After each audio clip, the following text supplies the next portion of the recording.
Welcome to the BlackSheep Podcast. Once again, we have a interesting guest. Maybe you've seen him on the interwebs here in recent days. He's kind of popping off in our circles, maybe in your circles as well. This is Chapel Fire. All right, Howdy, howdy. How we do? howdy, howdy. Tell us about yourself, man. What are you doing? Where are you at? What kind of things you up to right now? Well, I'm currently up to working on a new EP. Like two songs deep into that, but to take a step back and kind of see like who I am and where I'm at. I started doing music as the Chapel Fire about 8 years ago with doing Okay. like I just decided one day I was like, you know what, I want to make music, so I'm gonna start making music. I have all the equipment, I might as well just do it. So I made my first record, which is actually still on Spotify, Slow Hidden Drive, and it's very like it's like Rush but bad production. It's just like it's prog rocky rip off stuff. But it was really fun and I love doing it. And so the sound just developed and developed and developed. And I had to do everything myself because I don't really have any like in a scene or any like neighbors or like anything. So I'm just kind of here by myself figuring my shit out and like making music.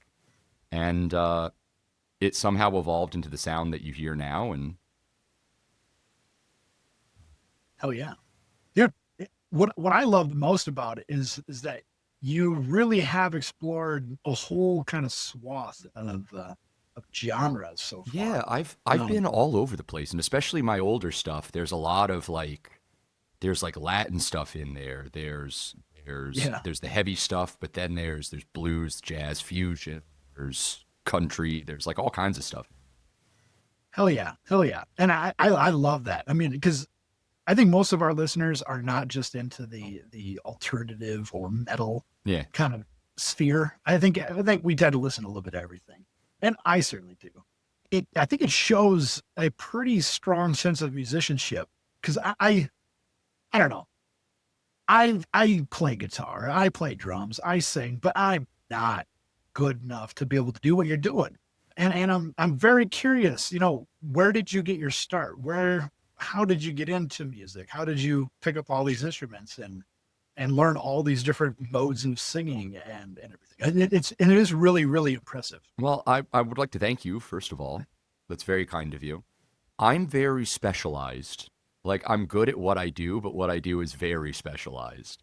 So, like, I wouldn't expect to sit down with like real musicians and be able to like jam through a chart or something.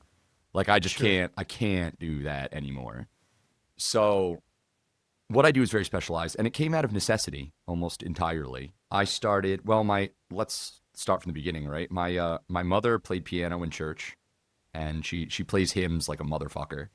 And my father was just really into music, like prog rock. He was a prog rock nerd, one of those guys. So he was like really Sure. into like all kinds of stuff and southern rock, and I just got into everything from there. So I was a pretty big music fan from the get go. And then I did piano in school. We were doing piano lessons as part of music class, and I really took to it. Like I really enjoyed it quite a bit, and so I pursued it with the teacher, and I took piano lessons for a little bit. But then it became not fun at all. It was more of a chore until I got a bass for Christmas one year. Coincidentally, it was the year I got my father a Rush CD, and the first song on it is Spirit of the Radio. And so I Oh heard yeah. that the Christmas I got my bass. And so I was gone. Like I didn't put it down for So like were two you months. were you just all Geddy Lee all the time then? Because it was the first time I'd heard that. So I didn't know music could be that way. Mhm. So it was a real eye opening kind of thing. And it gave me something to strive for, which, I mean, everyone who plays strives for Rush. No one's going to get it. But, You have a pretty good imitation at times, especially with your bass tone.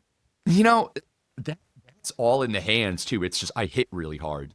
So it gives it that Sure. slappy, that farty kind of tone. Yeah, I wouldn't have said farty. I would have said twinkly or maybe jagged. But yeah, farty. I like that. yeah, That it's that works well.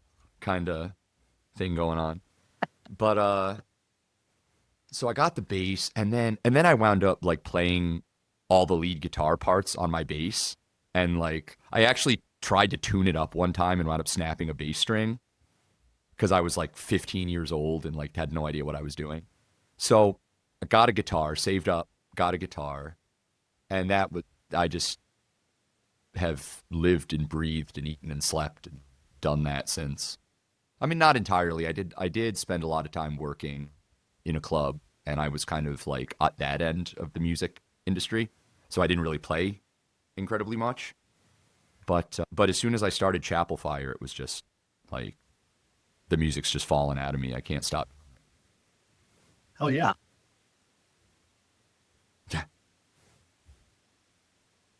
It drove you to want to explore these different genres that you have?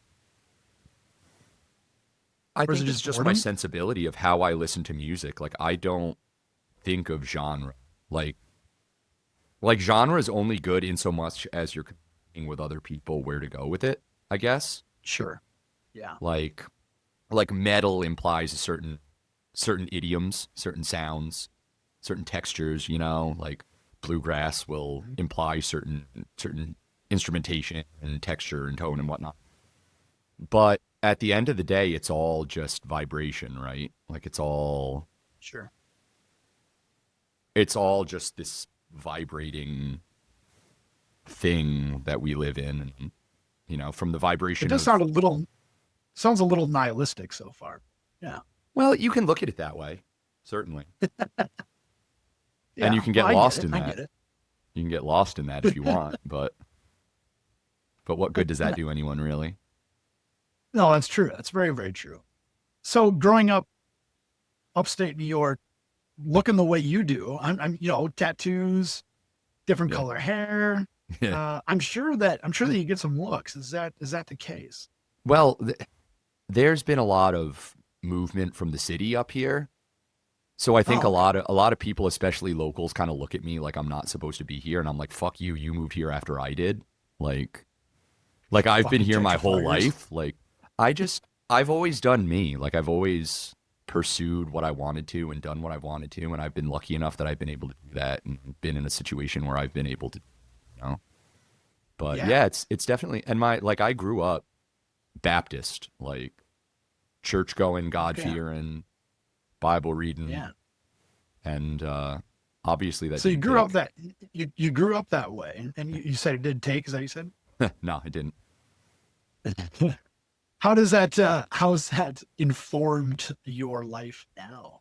Do you look back on that with like disdain, or are you like, hey, you know what? It was an upbringing that is not too uncommon for the area, and it is what it is, or what is it for you? Well, it's really interesting because it's been my entire life's journey, like losing my faith and rediscovering myself as a spiritual being has been like the ultimate journey of my life, really.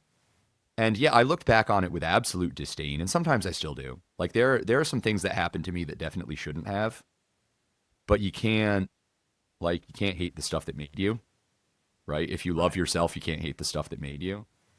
So Yeah. like now I look back on it, like I sing gospel now. Like I'm fond of, there was a certain ethos, there was a certain community, there was a certain, at least I got the impression that it was about the mercy and stuff, and the forgiveness and the compassion. And Sure. I still cling to that. Like I still love the teachings of Christ for the most part. Like he's said some really good stuff that everyone should really be in tune to. But I Yeah. also I also love the Gautama Buddha. He said some great stuff too. I don't think the two are mutually exclusive. Um, Yeah. I tend to agree with you as well. I think that there is a little too much of that exclusivity going on in the world. But I love that, living in America, especially rural America where hmm you're at. hmm Um, I think, if you're from New York, people tend to think that there is no such thing as rural New York, but there definitely is. Oh yeah, there Um, is, dude. yeah, yeah. I mean, so I'm from South Dakota, so I know rural, Yeah, believe of me. course. But people around me would be like, New York, there's no such thing as rural. I think that there's this beauty in this feeling that, hey, you can kind of choose your own path. And I know this sounds like very patriotic and like hoorah kind of shit, but like Yeah. it is true. And I think individuals such as yourself really push that to the next level because, you know, you probably are a little bit of an odd duck in your community, right? I would say I did that in spite of American culture. Oh yeah. Hell yeah. Because And now it's you're falling right into what American culture actually wants. They want the odd ducks to come forward and to really shine. absolutely. And for what reason? I don't know. Well, Yeah, who profit, knows? ideally. When in their minds, it's all profit. But Yeah. Yeah. Well, as long as you got the bootstraps theory going as well. I don't know. I'm just going to do it on my terms. Like, if I don't want to do something, I'm not. I love it. Yeah. No, that makes perfect sense. So you said that like playing with bands and things like that is maybe Mhm. not your forte. Playing solo, have you found that to be a freeing situation where you're just like, hey, I don't have to fuck with anyone else's thoughts or feelings here. I can just do me. Or would you ever want to play in a group? I would absolutely love to work with, absolutely, but not with the Chapel Fire. The Chapel Fire. Sure. That's your baby. I like being able to do exactly what I want with it always. And like if I wanted to release the 2 new songs I have right now, I could just boom, just put them right out and not have to talk to them, not have to worry about them, to do any advertising. You know what I mean? Like I can do whatever I want. And that's cool. Yeah. And I think it's also great because it's taught me discipline. Because when you can do whatever you want, then you wind up doing crazy shit or like nothing. And so I've had to develop a certain degree of discipline to actually get my stuff packaged and produced and out there. But I would absolutely love to work with people. And I think that if I found like a producer who was like on their shit, I think if I were to team up with someone like that, it would be over. Like from pop Yeah. hits to like the heaviest, most ridiculous, ignorant shit, like it'd be over. If I had a partner to fill in all the gaps, I think it would be something Yeah. special. But Hell yeah. So why haven't you done it? I'm in the process, right? Like Yeah, I'll get there eventually. I just haven't found it yet. sure. Are you looking actively for like that perfect partner that can make that happen? Or is it something that you're just like, hey, if it falls in my lap, it falls in my lap? The way to make God laugh is to make a plan, brother. So I stopped making them. Man, look at you. You are a Baptist, That's aren't one of you? my favorites, though. But yeah, you just work hard and take every opportunity that's afforded you, and just be nice to people, and that has worked out pretty well for me. Like it's not like I feel like I'm successful personally because I get to like work a job I don't hate, come home, make music I love, and like talk to cool people all the time, like on the internet. Oh yeah. That's cool for me. Like I'm healthy, I'm sober, I have like a nice roof over my head. Currently, thank you, Grandma. Like it's I'm blessed. I'm very blessed, and I try to pay that forward. Love it. Love it. What do you do outside of music? I'm a TA for special needs kids. Very nice. I used to do that as well. I Did loved it. you? Yeah. I'm Good a on you. teacher now. You're a I used teacher. to be a paraprofessional. Yeah, I loved doing that stuff. What do you teach? I teach high school social studies. High school social studies. Good on you, brother. That's got to be a Good really stuff. tricky thing. Oh, it's not. It's not. People think it is. No. You just so here's my thoughts on it, right? Yeah. You gotta just be you. Yeah. Everyone's like, oh, you can't be biased. You can't do this, that, or the other thing. I'm like, no, I'm just, you know what? I'm going to tell them what I think, but I'm also going to say, like, you do not have to believe this. And honestly, you probably shouldn't in certain cases. Yeah, that's exactly what I do. I prime them with I am biased. Here are my biases. This is what I think. Right. Here's the information. You decide. Yeah. That's so much more honest. It is. And like I was thinking about it today actually how everyone's like your students shouldn't know your politics. Like bullshit. And that's only aimed at people with left-leaning politics. No one cares So if you true. spread jingoist bullshit. No one cares about that. Isn't that true, though? It's so true. I But love anyway, I digress. it. Yeah. Yeah. No. Hey, good on you. I'm glad that you. I'm glad that you. Someone's got to do it, right? These kids need it. Right. Right. And it's not their Absolutely. fault. Like, they deserve an equal shot, like everyone else. Absolutely. Absolutely. Yeah. And we could go on a whole other tangent there, Absolutely. but let's stick with music for a little bit. Is there a genre of music that you are maybe interested in? Not maybe not genre, but maybe a style of music you're interested in exploring next. Oh, I'm just, bluegrass is like my thing. Like, it's my favorite genre of music. I love it. Has it always been? I've always liked it, but I think the authenticity and, well, first of all, just the skill required, Hell yeah. the skill, the soul, like it's authentic, it's real, it's powerful, and it's like, and it harkens back to like I live up in the mountains, so I kind of get that vibe of like the mountain music thing. And Mhm. I grew up in an Irish town, so I get a lot of influence of that. Like I Irish Arts Week every week, I was hanging out with the fiddle players and stuff, you know. So that was, Yeah. but bluegrass is huge for me. I really love it. So are you in what would be considered the Catskills, or is that Yes. further north? Nope, Or I'm in the okay, that is Catskills. you. Yep. Okay, awesome, awesome. Yeah, that has its own myth and lore to it, doesn't it? Yeah. Well, There's this song. one of the oldest Go ahead. forests in the world is the next Yeah. town over.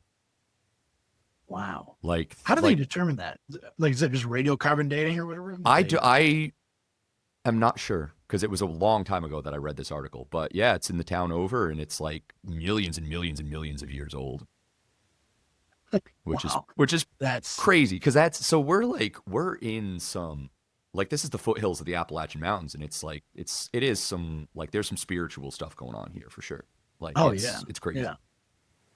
I just remember all of like the American folklore that you grew up with, and Sleepy Hollow and Rip Sleepy Van Hollow, Winkle. Rumpelstiltskin. Yeah, Yeah, yeah, that's what I meant to say. yeah, Rip Rip. Van Winkle. Yeah, yeah, not Rumpelstiltskin. That's what Yeah, we're he was the something stealing like that. babies or something. Yeah, something like that. Oh man, I now I'm curious. Like, what did you learn growing up? You know, what kind of stuff? What like kind of like regional stuff did you learn We growing up? learned we And learned a I'm lot sure about, that has to have to do something with like bluegrass and stuff, right? not so much. We learned a lot about the Haudenosaunee and like the Three Sisters and Oh yeah, stuff. Well, enough to pass the exams, but not enough to know that we like absolutely slaughtered them. right, right. But yeah, so stuff like that. And then I wish we would have learned a little bit more about the Hudson River School of Art, because there's like Yeah, Thomas Cole's house is right the two towns over. Olana is in Hudson, like right across the river. And they're both, I mean, I'm a huge fan of Hudson River School art. Like, yeah. it's It's because it's pretty inspired by the stuff that I look at every day. You know, so grand. it's it's like the this human perspective, this deification of this landscape. It's kind of, Yeah, the they say natural art is world. the Yeah, deification of existence. that's right. That's right, man. All right. Well, you've had uh you've had so many of these wonderful little video clips Hmm. that you've been putting out. Are you on TikTok as well? I am on TikTok. Is that where most of them are popping off? Surprisingly, I not think so much anymore. TikTok since it went away and came back has just yeah, been sure, sure. like, you So gotta, is it mostly on Instagram now then? yeah, Instagram's been the most traffic for sure. Like, Man, my likes are, my followers are, count is higher, the interactions are better. Also, I don't like on TikTok you can only post up to a minute of solid music, yeah. but on Instagram you can do a minute 30, and it seems like all my parts when I try to film them, it's just a little over a minute. So you have to cut out like the best parts or Yeah, whatever. so I have to trim it so it's not exactly how I'd want to present it. Blah blah blah. So it's not ideal. TikTok is cool. I used to like TikTok a lot more. Yeah. Now it's just Instagram is getting more traffic. Are you finding it to be a good way for people to find your music? I guess I've always so. wondered if this translates, right? Like, you have like the the 10-second songs guy on YouTube. Yeah. And Yeah. the McLaughlin guy on YouTube and all those guys that put out some really, really talented stuff. But I don't know if I've ever actually listened to their music. But yours, I did. Oh, Yours, thank I actually you. did go up and I did go actually check it out, and I do love it. Thank you so much. I really do appreciate that. And it is hard to get people to kind of make the jump over to like, you have to spoon feed shit to people. And I get it because I'm the same way. Like if somebody's like, hey, listen to this band, it's like, okay, send me a link right now so I can click it or else I'm not going. Yeah. Yeah. Well, I know my new EP, that had like a ridiculous amount of plays in like a very short amount of time. Like it was saying I had like 7,000 monthly listeners or something like that. And that was up from 20. Wow. That was up from like 20 something. Wow. So So you have seen some new traffic and stuff. That's good. yeah, So for sure. plan is, I assume, to like keep going down that route and keep exploring these Yeah. just doing fun stuff. These Yeah. little first of all, I gotta ask, what made you want to do the strange camera angle with most of your videos? You know, it's funny. That's was actually happenstance too. One year for Christmas, my folks got me a GoPro. And I'm like, thank you very much. This is a lovely gift, probably expensive gift. But I don't do downhill skiing. Like, I don't do BMX. Like, what am I going to do with this? Then I found the infamous String Dusters actually used to post concert footage with GoPros clipped to their instruments. And I'm like, I'll try that. And that was it. Oh, so it's just clipped to your guitar. It's a gooseneck. Like I have it right here. Actually. It's a gooseneck clamp mount in the GoPro right there. And you can just clip it right on the end of your guitar and go with it. I never realized that. It looks so much more artsy and creative. Doesn't it? Yeah, it's maybe well thought out than. Well, I played with the angles quite a bit. Like it was definitely like it took time to get to where it is now. But yeah, I love it. Yeah, it feels like you have absolutely no what's the word I'm looking for? No fear. I love you know what I mean? Yeah. Do you feel that? Or do you project it maybe at the very least? Because when you are playing on those videos, especially because that's the only like live kind of situation I've seen you in. Mm-hmm. I mean, you just look like you're after it. I'm fighting for my life, dude. Like those parts. Explain. Those parts are hard, dude. Like trying to do all that shit together, and then like the singing is very, very physical. So it's like I am sweating. Like in the Beast of My Design one that I did, like you can see me drenched, like just, and it's in my eyes. Like I'm trying to scream and like I'm squinting because the sweat's in my eyes. Like, yeah, I'm fighting for my life, and so I don't realize what I do. Like there's this one dude who loves to point out that I do a pee-pee dance. And now everyone's going to see it and everyone's going to think about it. But like my legs, like I'm... Yeah, you got to explain the PB dance. I like march when I don't know why. I don't even feel that I'm doing it. I can't, because I'm too busy doing this stuff. But yeah, I do like a little march or like move around when I'm playing. I don't realize I'm doing it. Or like any of my facial expressions, I have no idea what's going on. I'm just focusing on the music. I love it. So if I look like I'm locked in, I really am locked in. Well, it definitely looks like you're locked in. You know what I really think it is, though, is I think it's your Baptist roots that are coming forth, or maybe it's the Three Sisters that are. It's definitely the support of the Three Sisters for sure. It's all the protein from the beans. Yeah. Sure. Now we just got to get a wide angle lens so we can have Hudson School of Art as well. Yeah. Oh, that'd be sick. They actually have at the Wadsworth in Hartford, Connecticut. They have a really great exhibit of Hudson River School. They have like a 40-foot Thomas Cole. It's not that big, but it's really huge. It's really nice. So if you ever get a chance to go to Hartford, go to the Wadsworth Atheneum. Hell yeah. I will definitely do that if I'm ever there. I do love that area of the country. Yeah, it's pretty cool. For sure. Yeah. No, you'll have to like slap that thing up on a drone or something like that and play. Yeah, I've super zoomed out. I've got some plans. Some cool stuff's gonna happen at some point. So, killer. My sister has a drone. Man, it's a brilliant move. It's a brilliant move for sure. Man, I I'm very, very curious as to how you, like the music that you must have listened to growing up Yeah, has definitely informed you now, right? So you talked about absolutely. Rush. I definitely heard Rush right away. Wait, I think one of the very first songs I looked at after I looked you up was, I'll forget the name of it. It was one of your earlier ones. And it sounded, I was like, dude, this sounds like Rush. I'm a big Rush fan. Who isn't? Yeah. Um, but then, you've got a lot of the covers and stuff like that as well that were first shared to me. And I'm like, okay, this guy listens to good music. Yeah. That's one thing Music I'll say that, about myself. yeah, well, you can definitely be boastful about it. Oh yeah. I listen Um, to the best music, hands down. yeah.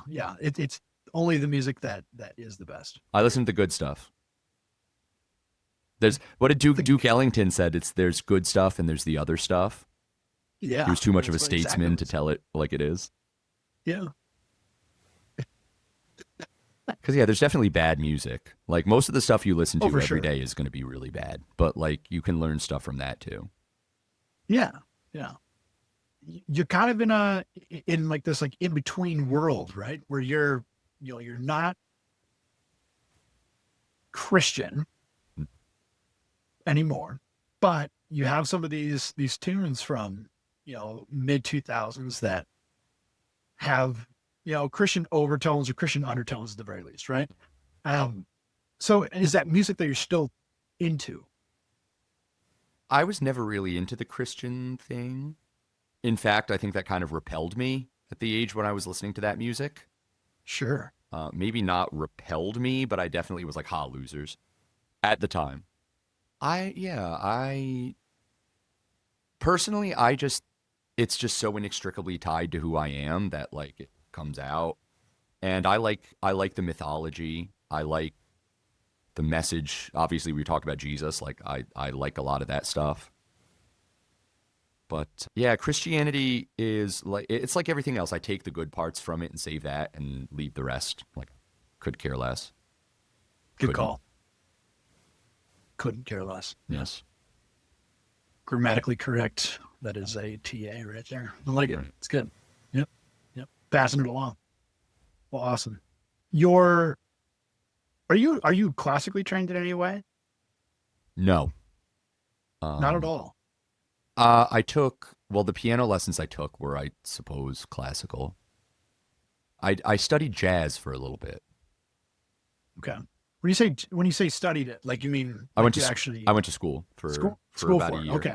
for jazz, and I studied with a dude for about a year, and then I auditioned, and then I went to school for about a year, and then life happened, and I wound up dropping out. But Sure. I wasn't taking out loans for art school, and I got a promotion, so I was like, yeah, I'm gonna do that. Probably a good call. And I'm not a jazzer either. Like I didn't know the repertoire, so I just couldn't keep up. Yeah, that'd be extremely difficult without like Like a formal the music first education yeah, before the that. first ensemble I walked into, they're like, all right, take the A train, B flat, yeah, and they all just started playing, and I'm like, oh shit, I've never even heard this song. Oh my God. Yeah, so it was That that. sounds that sounds like my biggest fear in the It entire world. music school was absolutely humbling. Humbling. Yeah. Yeah. But none of them probably have 16,000.1 followers. I was gonna say, they probably don't have the following that you do now, huh? Yeah, So who's laughing now? who's laughing? Man, they Yeah. can still play better than me, but I'm laughing. Oh, I love it. I can Yeah, s- humbling all the way though, right? I mean, God, I can play a good tune by myself, but man, if you put me in front of like Hmm. people who know what they're doing, Yeah. I will completely freeze up even, you know? I Did you experience that at all? yeah, I actually have you ever heard of Grant Gordy? He played with David I have Grisman. not. No. Okay.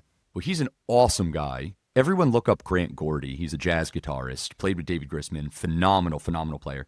But I was talking to him in the green room one time when I was working at the club, and he let me play his triple zero.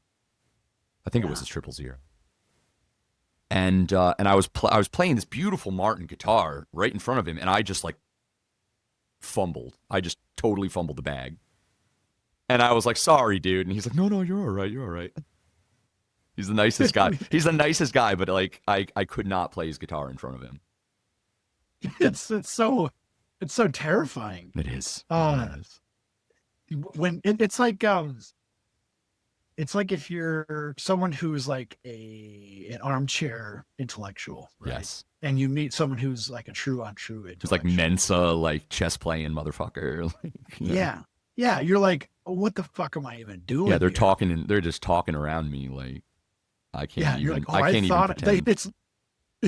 It's literally like Dunning-Kruger effect. Yeah. Like all the way. You're just like, I really don't know what I don't know yet. Yeah. That's exactly it. And it's like I'm kind of nervous about the playing live thing because like at this point in my life I kind of have trouble making short-term memory. So like memorizing my songs and like getting like it takes me like a couple days of like sleep to actually get my stuff down. Sure. So well, not to mention you've got some insane rhythms and stuff like that too. Like rhythms that I think your typical jazz artist would be quite challenged with playing. Yeah, a lot of it's very angular and jarring for sure. Or just like I use a lot of tuplets. Sure. A lot of tuplets. Yeah. Yeah. Rhythm's always been something I've always utilized rhythmic elements to their fullest capacity, I think. Like I've always done that. And one of the biggest things in heavy music, and I think the thing that a lot of prog metal gets wrong, is you gotta feel it. Like you gotta groove. Like it's what's really heavy is a good groove. That's why Meshuggah. That's right. Why Meshuggah is the best, because it's all groove. Like it's odd feeling stuff sometimes, but it's like you can still get behind that back, you know. Bingo. And that's kind of where I like to make it groove, and I like to like get that like where your body just starts going with it. Yeah.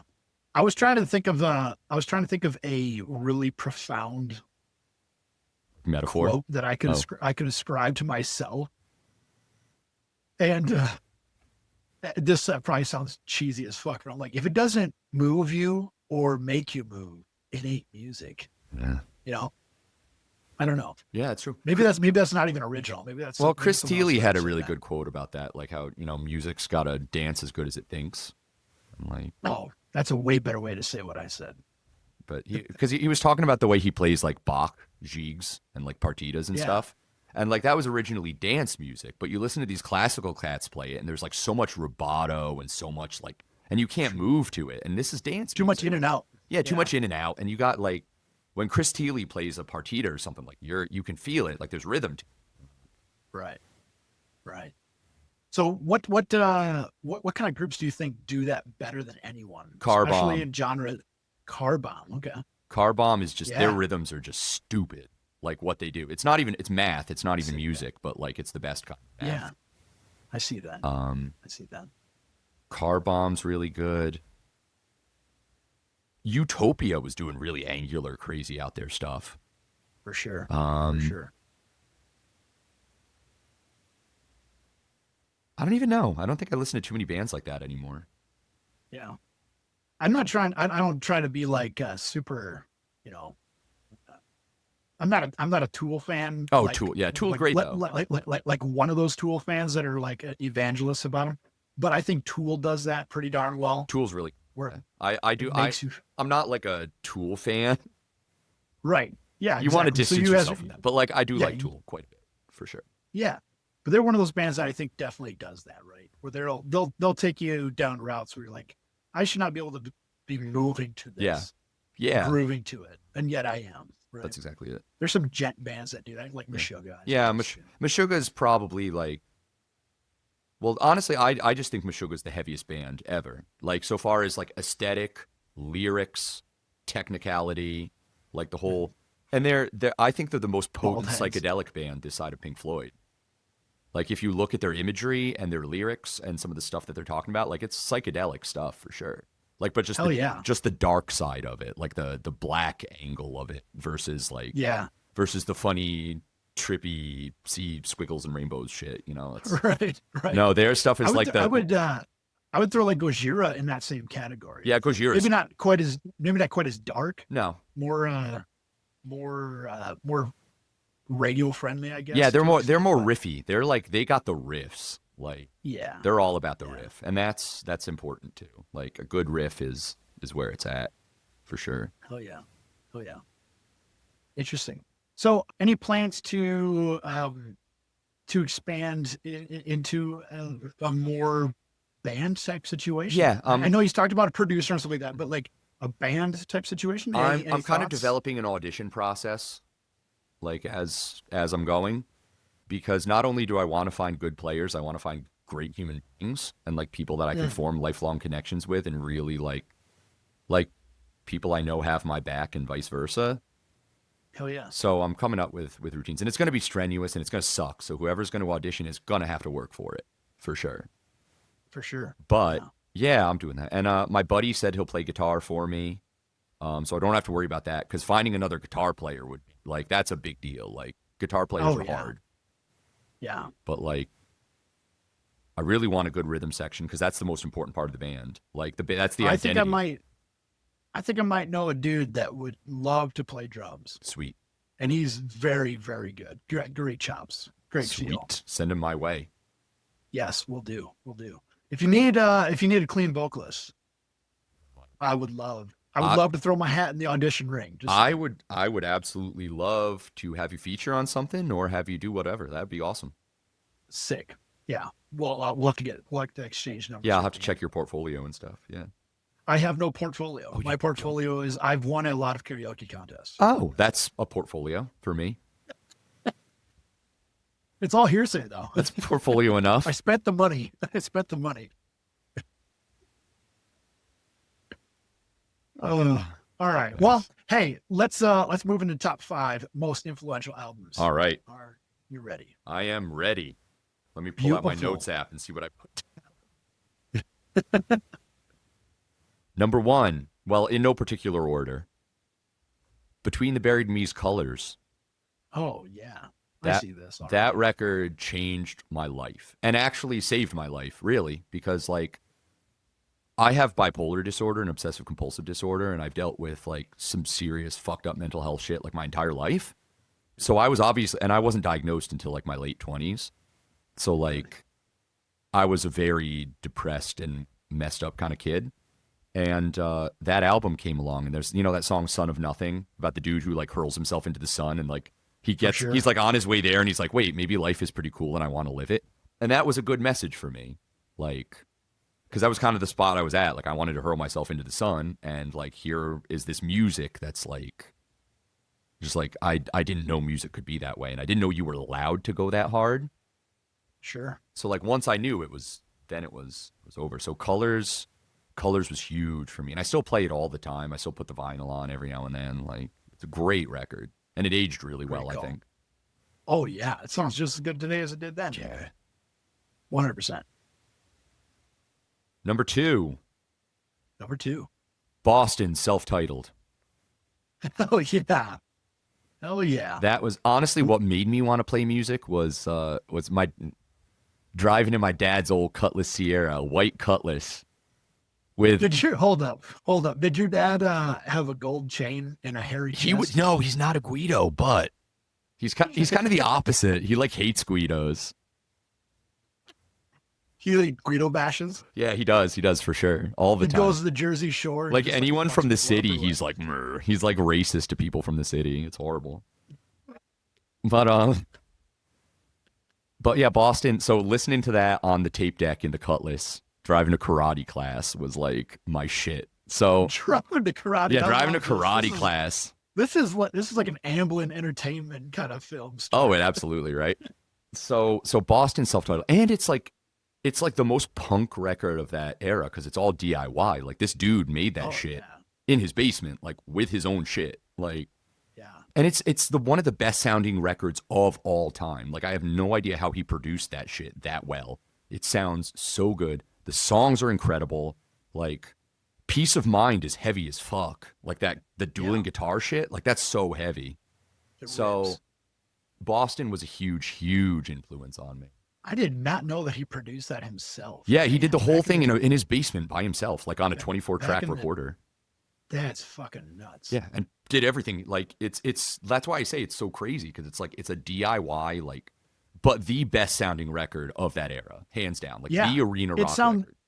it sounds so good. It sounds like it has, hundreds of thousands of dollars Yeah. of production behind it. Yeah. And if That's you insane. pick it I never apart, would have guessed. yeah, and if you pick it apart and listen to all the individual parts, it's like, this guy's a genius. Absolute fucking. Yeah. He went to like MIT and stuff Oh, of for course. like he did. engineering. Yeah, he was pretty crazy. Gosh. Townie. Yeah. Number 3, Number 3. Allman Brothers Band live at Fillmore East. Gotta love it. You got that's a given. It's the best live record ever recorded. Like, Ooh, that's fighting words. that is a big claim. I take it back. It's up there. I take it back, but it is up there. I would say best rock record, Ooh, probably live. I'm alive at Leeds by the Who. Oh, you're right. That one's just it's so heavy. Yeah, that is really good too. Everything's turned up to 11 on that record. Yeah. No, I agree though. That's we don't have to pick. Allman Brothers That's the is good in the thing. running. That's the good thing. You can listen to them both. Yeah, that's true. But yeah, like Dickie Betts, rest in peace, was a humongous influence on my playing. Like humongous. And Dwayne too. Like, and that record, like, it's just musicianship. Musicianship. Pure and simple. Yeah. Like, never be a band like that. No one will ever do it better. Like, no. Prodigies. Just and the vibe, like, and the fact that they were doing it first. Like, yeah. Like it was really something fresh and new. Yeah. They live at Fillmore. I feel like Allman Brothers sit in like this weird liminal space that doesn't exist in any other music. They are absolutely their own thing. It's so extremely peaceful and yet so extremely heavy. It's rock and roll all the way, and yet it's country music and it's jazz and it's like it's all and pure blues, and it's like all these things together, and you can't tell where one begins and the other ends, and it's like it's so that record was huge for me. Like the first nice day in spring, I roll down my windows and I put on Statesboro Blues and just crank it, and like that's my thing. Good call. Number 4. Here's one for you. Avenged Sevenfold, City of Evil. Dude, I'm a fan. That record. They get shit on way too much, and that is such a good for like a 15-year-old kid. Like that shit. I remember exactly, like exactly where I was, and I was in the living room over there, because my parents, they blocked like MTV and Views and stuff on the TV, or Fuse on the TV. Of course it did. So I'd sneak over to my grandma's house and I'd watch the music videos. And I remember the Backcountry music video came on, and it's, tattooed dudes back to back shredding guitars and half naked chicks all over the place and cars and like the best. Yeah. And I was like, my parents are going to hate this. I love it. You're such a rebel. Well, think about it. Like a 15-year-old dude who's like all fucked up in the head, and all of a sudden it's like rock and roll extreme. Like that's the appeal, right? That's the target audience. That's mainline then. Yeah, mainline that. So I did. I picked up that record and I wore it out. Like the songwriting is incredible. The musicianship is incredible. Like I'm not a fan of the singing, but like it is what it is, and it's cool. Like it's fine for what it is. Yeah, it's a great. The solos are incredible. Like all the way through, it's great. Yeah, it's a great record. And that was Go ahead, sorry. Well, so far as influence is concerned, that was probably the biggest, like, so far as like getting me into metal. And for sure. Have you seen the trend of like the single moms with the skull and wings Avenged Sevenfold thing with the tramp stamp? No. As a tramp stamp, I should say. No, I've never seen that, but I imagine it's probably pretty prolific. It is very prolific. I'm looking for a friend group that will just, get that as a tramp stamp together with me. So if you're interested, don't tempt me. I will tempt you. I've got all the way to the edge. Mine is I wanted to get Gene Wilder and Cleavon Little from Blazing Saddles on each of my ass cheeks.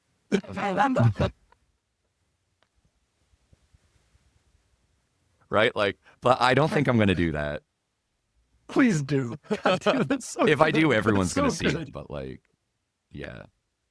Like that, like and you know the picture I'm talking about, right? Like the one where they're like I laughing know together. exactly what you're Yeah, talking like about. it's Yes, gonna be great. yes.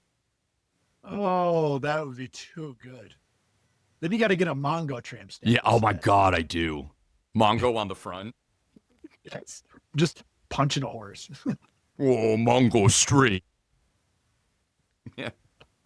Yeah, the punch in the horse thing was just so. Oh man, that movie was great. So wild. Yeah, I I'm love it. out of pocket. Oh, we're ready for number 5. I think we're missing out on number 5. Number 5. Number Let's 5, hear it. and I just decided on this one today, and I mean it, full chest. Ella Fitzgerald sings the Irving Berlin songbook. Oh, okay. All Like the right. blue skies on that, one of the best scat solos of all time. Like Ella Fitzgerald was the best singer to ever live, hands down, no equal, no comparison, no contest, and also one of the best improvisers of all time. Like Oh yeah. her scatting is just like on Just You, Just Me. You ever heard that track? I have. Dude, Yes. it's the band swinging hard. She's fucking crushing it. Like, what a great recording. That's not on that record though, I don't think. But man, there's some really great tunes on that one. And Irving Berlin was a fantastic songwriter, and like all that Tin Pan Alley stuff was huge when I was doing jazz. But yeah, Ella Fitzgerald sings the Irving Berlin songbook. You're laughing at me. That's a great one. Putting on the Ritz, of course. Putting on the Ritz. Cheek to cheek. Cheek to cheek is like, that's the ultimate like dance with a new date kind of song. It's fantastic. Yeah, good. I've checked Cheek to Cheek out. I don't know if I've heard that one. Yeah, do it. It's so good. So Ella Fitzgerald, Yeah. best singer. I love ever. me some good deep soul blues singers. Yeah, There's not a lot of them around anymore. You know? you gotta look for them. Who's our modern interpretation of that? Who's our modern Ella Fitzgerald? I don't know. You ever heard of Alexis P. Suter? No. She's really good. Mavis Staples is still singing, still living and singing. Sure, That was what I was trying to say. Mavis Staples. Mavis Yeah. Staples is great, but I don't like. Yeah. There's no equals to like. No, there's definitely not. Everyone's There's definitely different, and Yeah. things will never be the same again. But there's still plenty of really good jazz singers out there. You just gotta like. Well, for sure. I know there are, but I mean, like when we're talking about like the superstar diva, Yeah, almost no. jazz, Like jazz Adele. singers, they just Would be like the Yeah. equivalent, but I don't want no Blue Eyes Soul though. I No. want some. yeah, authentic I want stuff, the you know? authentic stuff. Yeah, for sure. Yeah. That's a good point. Sweet. Hey, great list. Super eclectic. I love it. I don't think we've had a single one of those records as one of the top 5 most influential records of anyone's history. Cool. So good on you. Thank you you, are thank you're still being a, that diamond in the rough in that case. I love it. Yeah, thank you. We tend to get a lot of the same records with that. So I can imagine. Well, there are certain records Yeah. that are just they're big. 'Cause, they're ubiquitous, right? know. Yeah.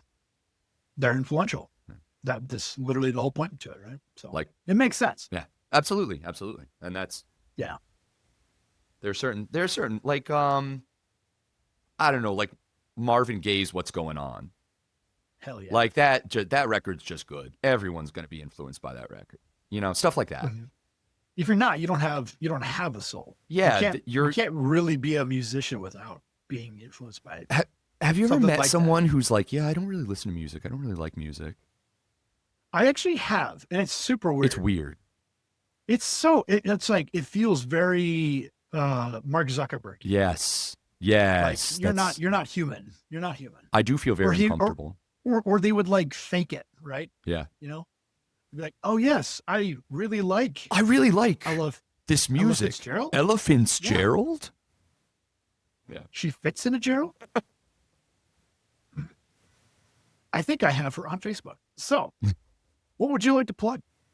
Well, I would like to plug my music, of course. I have. Where should people go and find it? Well, all of my stuff is up for free download on Bandcamp if you would like to own it or possess it. And I would like to keep it that way, but unfortunately, circumstances being what they are, I have to live and eat too. I will be doing physical releases at some point, but my latest EP, Obsession Susurration, is live. I'm really proud of it. Came together really quickly, really organically.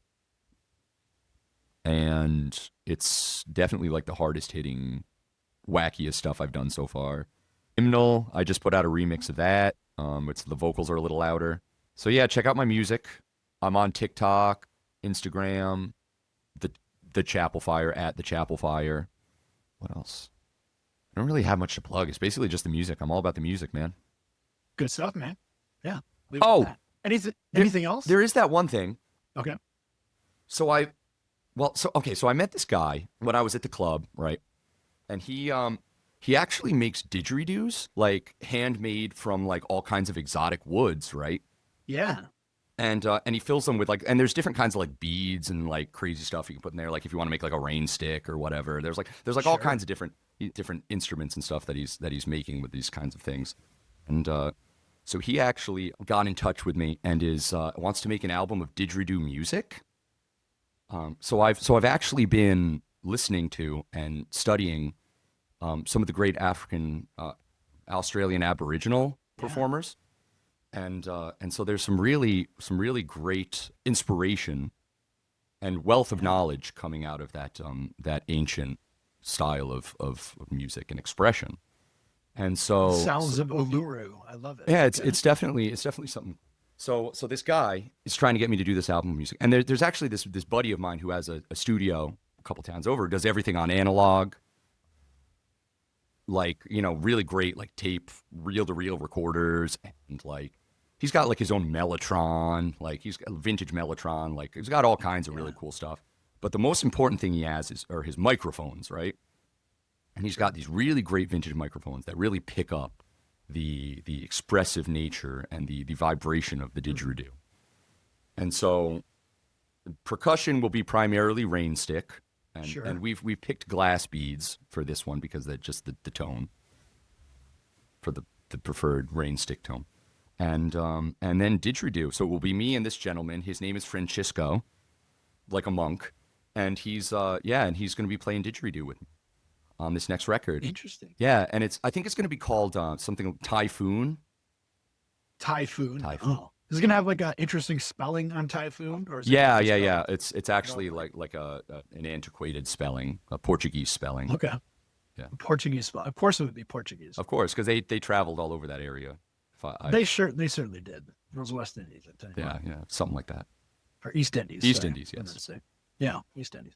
Interesting. Are you going to add other instruments beyond rain sticks and didgeridoos? Absolutely or not. Is it going to be like a fusion? No, this is a purist record. This is a record for the purists. So it's entirely cultural appropriation, is what you're saying. It is absolutely cultural appropriation to the fullest extent.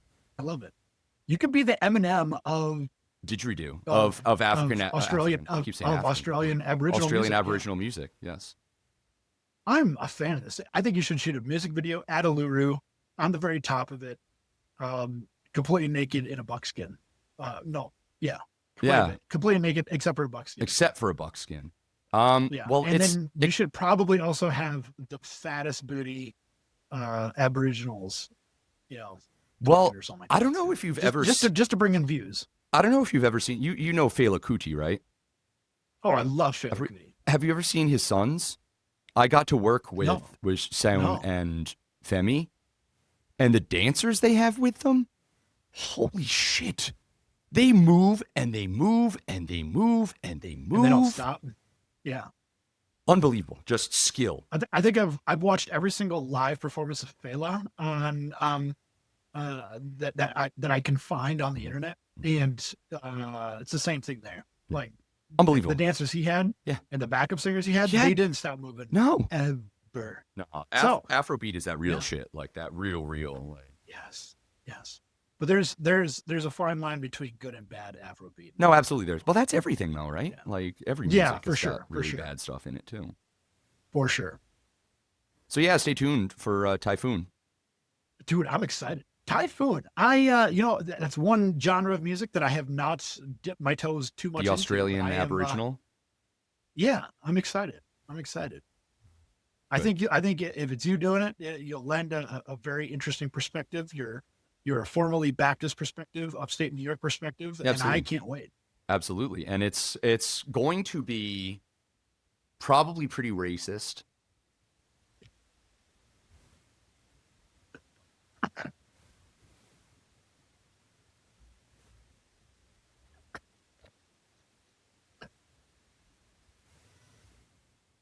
So yeah, stay tuned. Typhoon is on the way. All right. Board up the windows, batten down the hatches. There's a storm coming, and it sounds like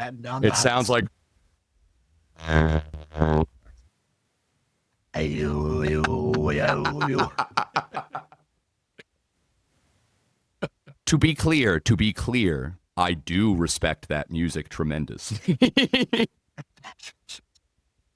It's not so clear, but it's good. Yeah, no, I want to make that clear for sure. It's clear now. It's been cleared. Yeah. Awesome. Sick.